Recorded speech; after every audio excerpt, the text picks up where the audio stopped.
వీరుడైన ఆ ఉపసేన నాయకుడికి ఆశ్చర్యం అయింది. వాడు మనిషే అయితే రాక్షసుడు కాకుండా ఉంటే వాణ్ణి చంపటం అసంభవం ఏమీ కాదనుకొని, నిన్ను చంపటానికే వచ్చాను, రాజు ఆజ్ఞ అన్నాడు.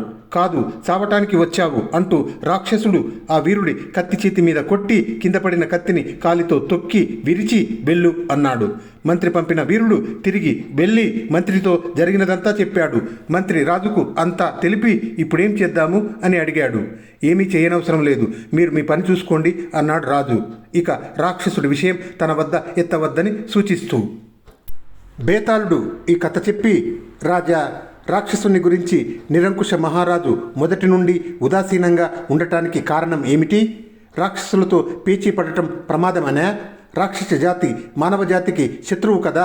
ఆరంభంలో ఆయన ఆటవికుల మాటలు నమ్మకపోయి ఉండవచ్చు, కానీ తన భటులు స్వయంగా రాక్షసుణ్ణి, వాడి శక్తిని కళ్ళార చూసినప్పుడు రాజు తన సేనలను అన్నిటినీ ఉపయోగించి అయినా వాణ్ణి చంపవద్దా? నిరంకుశుడు అలా ఎందుకు చేయలేదు? ఈ సందేహానికి సమాధానము తెలిసి కూడా చెప్పకపోయావో నీ తల పగిలిపోతుంది అని అన్నాడు. దానికి విక్రమార్కుడు, రాజు వైఖరి సరి అయినదే.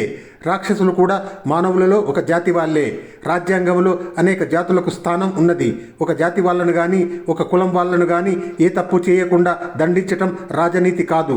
పురాణ కాలంలో కూడా మానవ జాతికి హాని చేసిన రాక్షసులనే శ్రీ మహావిష్ణువు మానవ రూపంలో చంపాడని వింటున్నాం. నేరాలు చేసిన వ్యక్తులనే దండించటం రాజనీతి. ఆ రాక్షసుడు కూడా ఒక వ్యక్తే. వాడు తనను చంపుతానని వచ్చిన వీరుణ్ణే ప్రాణాలతో వదిలాడు. అలాంటప్పుడు వాడు మామూలు మనుషులకు ఎందుకు ప్రమాదం కలిగిస్తాడు? నికుంజ దేశపు మంత్రి ప్రకటించిన జాతి ద్వేషం రాజనీతికి విరుద్ధమైనది అన్నాడు విక్రమార్కుడు.